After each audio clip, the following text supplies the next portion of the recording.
धार्मिक स्वतंत्रता। धार्मिक स्वतंत्रता के अधिकार का वर्णन भारतीय संविधान के आर्टिकल 25 से 28 तक मौलिक अधिकारों में भाग 3 में वर्णन किया गया है। आज हम आर्टिकल 25, आर्टिकल 26, आर्टिकल 27 और आर्टिकल 28 इन सभी का विस्तार पूर्वक वर्णन इस वीडियो में करेंगे। आर्टिकल 25। आर्टिकल 25 के अनुसार अंतःकरण, धर्म को अबाध रूप से मानने, प्रचार करने और आचरण करने की स्वतंत्रता भारतीय संविधान में प्रदान की गई है। यानी अंतःकरण, अपने इष्ट को जिसको भी कोई मानता है उसके अनुसार उनके रूपों को के साथ अपने ढंग से संबंध बनाने की आंतरिक स्वतंत्रता प्रदान की गई है। आर्टिकल 25 के तहत कोई भी व्यक्ति जिसको वह मानता है अपने इष्ट को अपने रूप से यानी अपने तरीके से उससे संबंध बनाने की आंतरिक स्वतंत्रता प्रदान की गई है। मानने का अधिकार, धार्मिक आस्थाएं, धार्मिक विश्वास इत्यादि की सार्वजनिक रूप से बिना भय के घोषणा कर सकता है। कोई भी व्यक्ति किसको मानता है, किस तरीके से मानता है, इसकी वो सार्वजनिक रूप से बिना डरे घोषणा कर सकता है। ये आजादी हमें आर्टिकल 25 के तहत धार्मिक स्वतंत्रता के अधिकारों में दी गई है। आचरण या प्रदर्शन करने की स्वतंत्रता, धार्मिक परंपराएं, पूजा, आस्था, समारोह इत्यादि का प्रदर्शन यानी दिखावा कर सकता है कोई भी व्यक्ति बिना भय के। यह हमें संविधान आजादी देता है। प्रचार करने यानी अपनी धार्मिक आस्थाओं का प्रचार करने, वे सिद्धांतों को प्रचार करने का अधिकार भी संविधान ने प्रदान किया है। नैतिकता, स्वास्थ्य और लोक व्यवस्थाओं के आधार पर कुछ सीमाओं का निर्धारण किया गया है संविधान में। आर्टिकल 26। धार्मिक संस्थाएं जैसे मंदिर, मस्जिद, गिरजाघर इत्यादि ये धार्मिक संस्थाएं हैं। धार्मिक संस्थाओं की स्थापना और प्रशासन करने का अधिकार, ये संविधान के आर्टिकल 26 के तहत ये हमें अधिकार प्रदान किया गया है कि धार्मिक संस्थाओं की हम स्थापना कर सकते हैं और उनका प्रशासन करने का अधिकार है। धार्मिक उद्देश्यों की पूर्ति के लिए कार्यक्रमों का प्रबंधन, चल अचल संपत्ति अर्जित करने का अधिकार आर्टिकल 26 के तहत दिया गया है। यानी धार्मिक उद्देश्यों की पूर्ति के लिए हम कोई भी कार्यक्रम आयोजित कर सकते हैं। चल अचल संपत्ति अर्जित करने का भी अधिकार है, उनको अर्जित कर सकते हैं, अपने ढंग से व्यवस्थित कर सकते हैं। यह हमें आर्टिकल 26 में इसकी आजादी दी है धार्मिक स्वतंत्रता के अधिकारों के अंतर्गत। आर्टिकल 27 की बात करते हैं।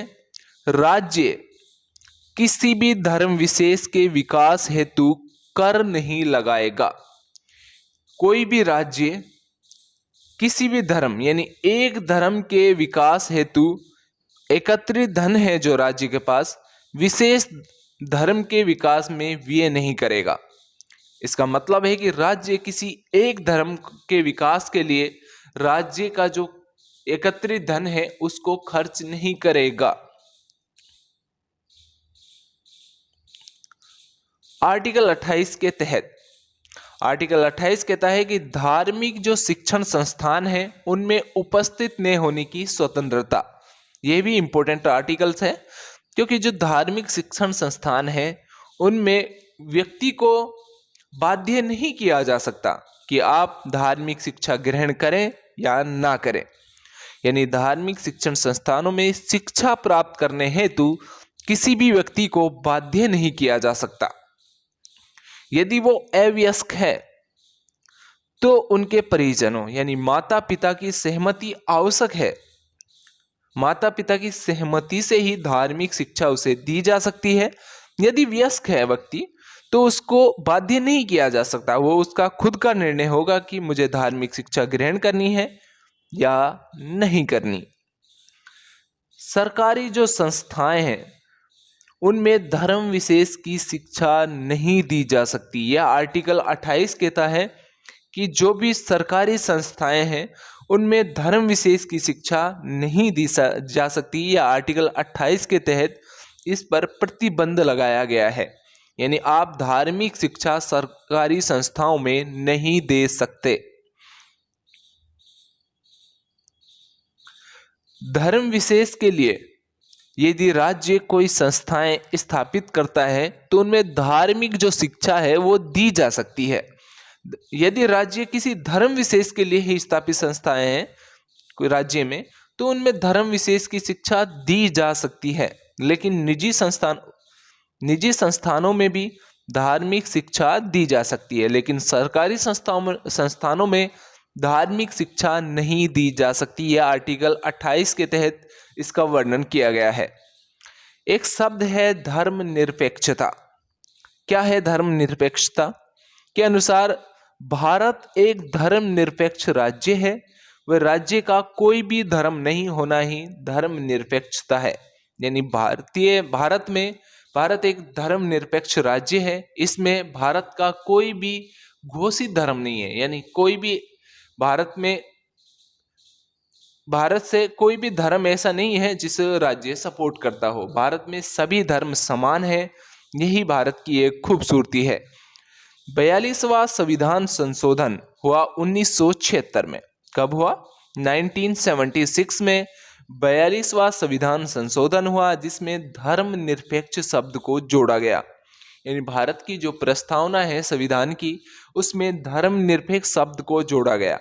इसके अनुसार भारत एक धर्मनिरपेक्ष राज्य होगा, यानी राज्य है वह राज्य का कोई धर्म नहीं है या कोई भी धर्म को विशेष तौर पर सपोर्ट नहीं करेगा। भारत में जो भी धर्म है वो सभी समान है, यानी किसी भी धर्म को विशेष रूप से सपोर्ट नहीं करेगा। भारत में भारतीय सरकार किसी भी धर्म को सपोर्ट नहीं करेगी, सभी धर्मों को समान रूप से देखेगी। ये धर्मनिरपेक्षता के आधार पर 42वां संविधान संशोधन 1976 में जोड़ा गया भारतीय संविधान की प्रस्तावना में।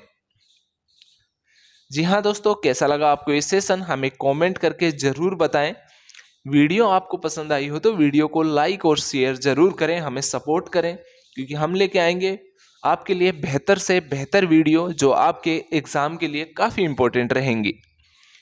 Thanks to watching, subscribe my YouTube channel.